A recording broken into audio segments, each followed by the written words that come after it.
उस मैसेज को पढ़ने के बाद फिर बरसात में भी उसका चेहरा सूरज की तरह खिल उठा था। लक्की ने इस मैसेज को पढ़कर ख़त्म किया ही था कि उसके फ़ोन पर बारिश की बूंदें जमा होने लगी थीं। लक्की ने थोड़ी देर की खुशी मनाने के बाद याद आया कि वो सच में गरीब नहीं था। असल में उसके परिवार ने उसे एक परीक्षा में डाल रखा था जिसका नाम था गरीबी अभ्यास परीक्षा। इस परीक्षा के तहत लक्की को अग्रवाल खानदान में उसके नाम की ज़मीन और जायदाद पर तभी हक मिलने वाला था जब वो इस परीक्षा को पास कर लेता। अचानक से उसे याद आया कि वो गरीब नहीं था बल्कि गरीब होने की परीक्षा दे रहा था।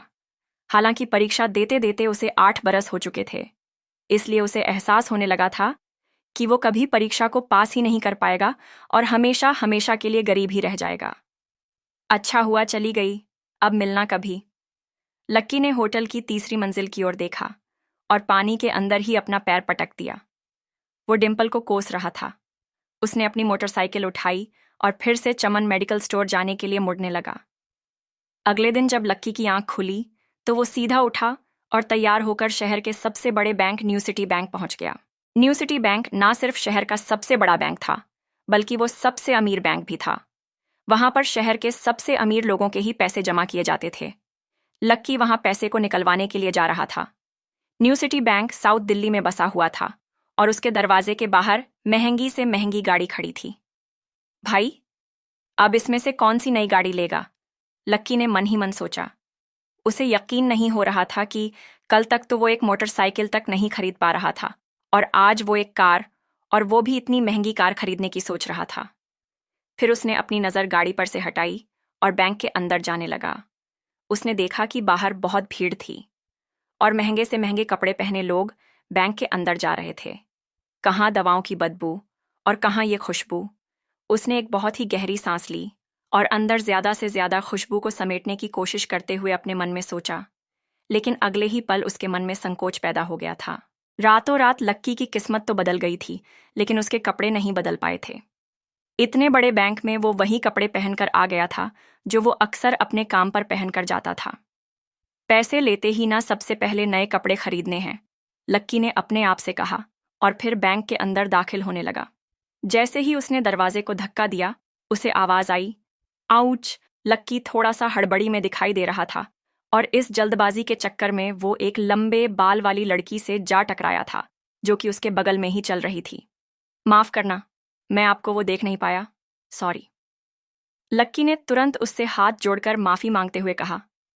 उस लड़की ने इतने अच्छे कपड़े पहन रखे थे कि उसे देखकर ही लग रहा था कि वो किसी अमीर घराने की लड़की थी।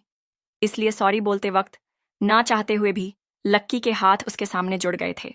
लेकिन जब उस लड़की ने लक्की के कपड़े और उसके हुलिये को देखा तो उसने अपनी नाक भौंहें सिकोड़ ली। वो लगभग हर रोज इस बैंक में आया और जाया करती थी, लेकिन उसने आज तक इस बैंक के अंदर लक्की जैसे फटीचर आदमी को घुसते हुए नहीं देखा था। उसके बालों में से आंवले के तेल की गंध आ रही थी।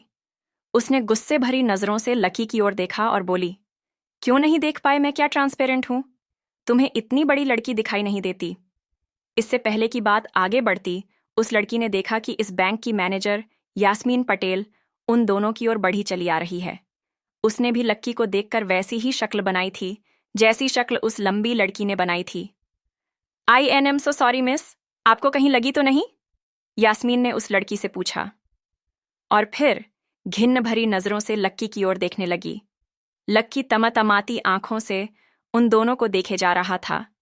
वो जानता था कि उसने इतनी जोर से भी दरवाजा नहीं खोला कि उसे चोट लग जाए, लेकिन असल में उसे ये मालूम नहीं था कि वो लोग उसे नहीं बल्कि उसके कपड़ों को देख रहे थे। यास्मीन ने लक्की को ऊपर से नीचे तक देखा और ना जाने उसके मन में क्यों शक पैदा हो गया। क्या आप मुझे बता सकते हैं कि आप यहाँ पर किस काम से आए हैं? यास्मीन ने बड़ी मुश्किल से अपने चेहरे पर एक मुस्कान लाते हुए कहा। वो उसका हुलिया देखकर ही समझ गई थी कि वो यहाँ का कस्टमर तो नहीं था।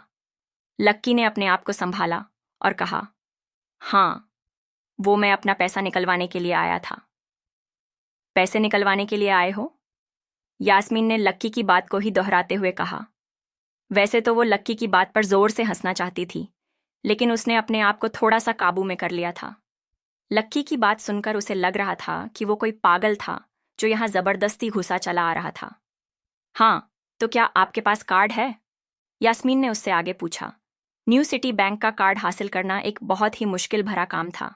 अगर किसी को भी उस बैंक का कार्ड लेना था तो सबसे पहले उस आदमी को अपने खाते में कम से कम 5 लाख रुपए जमा करवा कर रखने पड़ते थे, तब जाकर उससे कहीं कार्ड मिलता था। लेकिन लक्की तो पहली बार ही यहाँ आ रहा था, इसलिए उसके पास कार्ड होने की कोई संभावना ही नहीं थी। लक्की जब यास्मीन के सवाल का जवाब नहीं दे पाया तो यास्मीन ने फिर उससे पूछा, मैं पूछ रही हूं कि क्या आपके पास कार्ड है? वो समझ गई थी कि लक्की पागल ही था जो कहीं से भागकर सीधा उनके बैंक में आ गया था। कार्ड नहीं है मेरे पास। लक्की ने उसके सवाल का जवाब दिया और वो फिर इधर उधर देखने लगा। जैसे ही उस लंबे बालों वाली लड़की ने लक्की का जवाब सुना तो वो खिलखिलाकर हंस पड़ी। यास्मीन को तो सिर्फ लग रहा था कि वो पागल है, लेकिन वो लड़की तो अपने मन में मान चुकी थी कि ये लड़का कोई पागल ही है जो कहीं झोपड़पट्टी से यहाँ आ गया है। इससे पहले कि आगे कोई कुछ कह पाता, उस लंबे बालों वाली लड़की के पिता वहां आ गए और बोले, चलो बेटी। उनके हाथों में कुछ कागजात थे। लड़की ने देखा कि उन्होंने महंगा सा सूट पहन रखा था। उस लड़की ने यास्मीन के दोनों हाथों को पकड़ा और बोली, यास्मीन देखो, अगर इस तरह के सड़क छाप लोग तुम्हारे बैंक में ऐसे ही घुसते चले आए ना, तो बाकी कस्टमर्स को परेशान करने लगेंगे। तुम्हारे बैंक की इमेज और उसके शेयर्स दोनों को काफ़ी नुकसान होगा। एक मैनेजर होने के नाते तुम्हें इन सब चीज़ों का ध्यान रखना चाहिए। मुझे उम्मीद है कि आगे मेरे साथ ऐसा कुछ नहीं होगा, उस लड़की ने कहा और अपने पिता के साथ बैंक के बाहर चली गई। अपना ध्यान रखना कोयल मैडम, मैनेजर ने उसकी गाड़ी तक छोड़ने के लिए आते हुए कहा। आज तो वो बाल बाल बच गई थी। कोयल और उसके पिता इस बैंक के सबसे पुराने और सबसे वफादार कस्टमर्स थे। अगर आज यास्मीन उन्हें नाराज कर देती और वो उसके बैंक से अपना खाता बंद करवा देते तो शायद यास्मीन की नौकरी तक जा सकती थी, और यह सब हो रहा था। उस पागल लक्की की वजह से इसे जल्द से जल्द यहां से भगाना पड़ेगा, यास्मीन ने अपने आप से कहा और फिर बैंक के अंदर आने लगी। यास्मीन उसे अपने बैंक से बाहर निकालने के तरीके के बारे में सोच रही थी, मगर जैसे ही वो बैंक में दाखिल हुई उसने देखा कि लक्की वहां था ही नहीं। अरे अब ये कहाँ चला गया? उसने अपने आप से पूछा। वो इधर उधर देखने लगी, लेकिन लक्की वहां भी नहीं था। यास्मीन को अच्छे से पता था कि वो उसके सामने तो बाहर नहीं निकला था। इसका मतलब था कि वो बैंक के अंदर ही था, लेकिन यास्मीन उसे ढूंढ नहीं पा रही थी। कुछ देर तक बैंक के सारे कोनों को देख लेने के बाद यास्मीन को लगा कि शायद लक्की यहां बहुत ही असहज महसूस कर रहा होगा, और जब वो कोयल को दरवाजे पर छोड़ने के लिए आई तब उसके पीछे पीछे वो भी निकल गया होगा। चलो जान बची, यास्मीन ने अपने आप से कहा और अपने कैबिन में आकर बैठ गई। जैसे ही उसने आज के दिन की पहली फाइल उठाई थी, उसे किसी की झलक दिखी। ये कोई और नहीं बल्कि लक्की ही था। अरे ये कहाँ छिपा हुआ था? यास्मीन ने अपने आप से ही कहा और तुरंत फाइल को टेबल पर रखकर वो ऑफिस के बाहर आ गई। उसने देखा कि लक्की बैंक के वीआईपी लाउंज के बाहर खड़ा था और उसके खंबे की आड़ की वजह से वो यास्मीन की नज़र से बाहर हो गया था। अब यास्मीन को तो वो मिल गया था, लेकिन उसके लिए उससे भी बड़ी एक और मुसीबत खड़ी हो गई थी। लक्की जिस कमरे के बाहर अभी खड़ा था, उस कमरे के अंदर शहर के सभी रईस लोगों का उठना बैठना था। बैंक के सिलसिले में या फिर किसी दूसरे काम के सिलसिले में वो सभी लोग यहीं आकर बात किया करते थे। उस कमरे के अंदर जो लोग बैठे थे उन सबके करोड़ों रुपए बैंक के खाते में जमा थे। अब अगर ऐसे में लक्की वहां घुस जाता तो सब लोग मिलकर यास्मीन की गर्दन पर चढ़ जाते। रुको, जहां पर हो वहीं खड़े रहो, यास्मीन जोर से और साथ ही गुस्से से चिल्लाई। बाकी के लोग जो वहां खड़े थे वो यास्मीन की ये चीख सुनकर डर गए थे। कुछ लोगों को उसकी इतनी जोर से आवाज करने की वजह से गुस्सा भी आ गया था और यास्मीन सबसे मुस्कुराते हुए माफी मांगकर आगे बढ़ती जा रही थी। वो लक्की को किसी भी तरह से उस कमरे में जाने से रोकना चाहती थी, लेकिन उससे पहले ही वो उस कमरे के अंदर दाखिल हो चुका था। अरे यार, ये आदमी है या गधा? यास्मीन ने अपना ही सिर पीटते हुए कहा और वो भी उस कमरे के दरवाजे की ओर बढ़ने लगी। उसने उस कमरे का दरवाजा खोलने की कोशिश की, लेकिन वो अंदर से लॉक हो गया था। बाप रे, ये कैसा आदमी है? बिना परमिशन के अंदर गुस्सा तो गुस्सा, लेकिन दरवाजा भी अंदर से बंद कर लिया। अब यास्मीन की सांसें फूलती जा रही थीं। उसे बहुत डर लग रहा था। उसका जी यह सोचकर घबराए जा रहा था कि न जाने अंदर लक्की और उस रिलेशन मैनेजर के बीच क्या हो रहा होगा। इधर जैसे ही लक्की कमरे में दाखिल हुआ, वहां का कस्टमर रिलेशन मैनेजर, जो कि सोफे पर फैला हुआ था, वो उसे देखते ही अचानक सीधा बैठ गया। हेलो सर, कैसे हैं आप? उसके मुंह से बिना लक्की को देखते हुए ये शब्द निकले। उसे याद था कि इस कमरे में कुछ खास लोग ही आते थे, और जो भी आते थे, यास्मीन उनके आने की खबर उसे पहले ही दे देती थी। लेकिन इस वक्त जो आदमी उसके सामने खड़ा था, उसे देखते ही वो अपनी जगह पर जम गया था।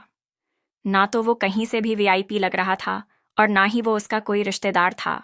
कौन हो भाई तुम? क्या चाहिए तुम्हें? उस मैनेजर ने 20 साल के जवान लड़के को देखते हुए कहा। मैं यहां अपना पैसा लेने आया हूं। लक्की ने सीधे मुद्दे की बात को मैनेजर के सामने रखते हुए कहा। तुम्हारे पास हमारा सुप्रीम कार्ड है।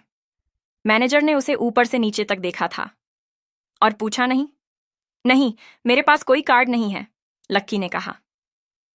तो फिर हम तुम्हें कोई पैसा नहीं दे सकते। चलो अभी दरवाजा खोलो और सीधा बाहर निकलो, मैनेजर ने कहा और सोफे पर से उठ गया। नहीं, मैं अपना पैसा लिए बिना नहीं जाऊंगा। यहां से लक्की भी जिद पर अड़ गया।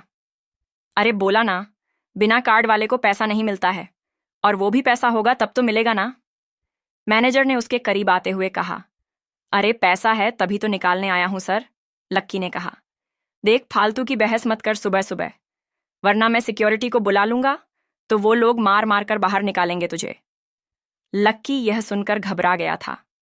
मैनेजर के चेहरे का गुस्सा उसे साफ नजर आ रहा था, लेकिन ऐसा भी नहीं था कि वो झूठ बोल रहा था।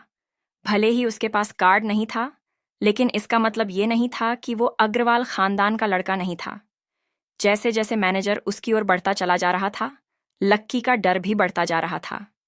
मैनेजर को लग रहा था कि वो कोई संकी था, और वो उसे धक्का मारकर बाहर निकालने के लिए आगे बढ़ ही रहा था कि अचानक घबराए हुए लक्की के दिमाग में एक आइडिया आया। फिंगरप्रिंट। उसने अपना अंगूठा कमरे में मौजूद उस मैनेजर के सामने उठाते हुए कहा। फिंगरप्रिंट? कौन सा फिंगरप्रिंट? मैनेजर ने चौंकते हुए पूछा। अरे अरे, आपने कहा ना कि आपको कार्ड चाहिए, पर मेरे पास कार्ड नहीं है, फिंगरप्रिंट है, और मुझे मालूम है कि आपके यहाँ फिंगरप्रिंट से भी पैसे निकलते हैं। ये कहते ही लक्की ने एक राहत की सांस ली थी, लेकिन मैनेजर को यह समझ नहीं आ रहा था कि आखिर लक्की को फिंगरप्रिंट की जानकारी मिली कैसे। तुम फिंगरप्रिंट यूज करना चाहते हो? मैनेजर ने लक्की को घूरते हुए पूछा। लक्की की शक्ल और उसका हुलिया मैनेजर के लिए उसकी बातों से मेल नहीं खा रहा था। हाँ, मैं फिंगरप्रिंट यूज करना चाहता हूं सर, लक्की ने सीना चौड़ा करते हुए कहा। उसे इस तरह देखकर तो मैनेजर और भी कन्फ्यूज हो गया था। मैनेजर ने सोचा कि उसे एक चांस देना चाहिए, इसीलिए उसने लक्की को फिंगरप्रिंट इस्तेमाल करने की इजाज़त दे दी थी। वो अपनी टेबल के पास गया और उसके दराज में फिंगरप्रिंट वाली मशीन ढूंढने लगा। 2-3 ड्रॉर में झांकने के बाद आखिरकार उसे वो मशीन मिल गई थी। चुपचाप यहां पर अपना अंगूठा लगाओ, मैनेजर ने मशीन को आगे बढ़ाते हुए लक्की से कहा। लक्की ने अपनी फटी हुई पैंट के पिछले हिस्से में अपना अंगूठा पोंछा और फिर उस मशीन पे लगा दिया। 2 सेकंड बाद मशीन में से एक आवाज आने लगी। उसके अंदर एक लाल बत्ती जल रही थी और वो जोर जोर से बीप कर रही थी। देखा, तुम्हारा फिंगरप्रिंट मैच नहीं कर रहा है। मैंने पहले ही बोला था कि कोई खाता नहीं है इस बैंक में तुम्हारा। मैनेजर ने लक्की को ऐसे देखा जैसे वो कोई बड़ा अपराधी था। मैनेजर उसकी पैंट की ओर देखने लगा। उसे लग रहा था कि लक्की ने अपनी जेब में कोई हथियार छुपा रखा था और वो मैनेजर को बेवकूफ बना रहा था। इससे पहले कि लक्की अपनी जेब से कोई बंदूक या बम निकालता, मैनेजर ने अपना फोन निकाला और पुलिस का नंबर लगाने लगा। लक्की ने उसकी स्क्रीन पर देख लिया था कि वो 100 नंबर पर फोन लगा रहा था। लक्की बुरी तरह से घबरा गया था। वो बहुत ही उत्साह और जोश में अंदर तक तो चला गया था, लेकिन उसे मालूम नहीं था कि वो इतनी बड़ी मुसीबत में फंसने वाला है। अब आगे क्या होने वाला था? क्या लक्की उसे पुलिस को बुलवाने से रोक पाता? कहीं उसे कोई फेक मैसेज तो नहीं आया था? लक्की कैसे इस मुसीबत से बाहर निकलेगा?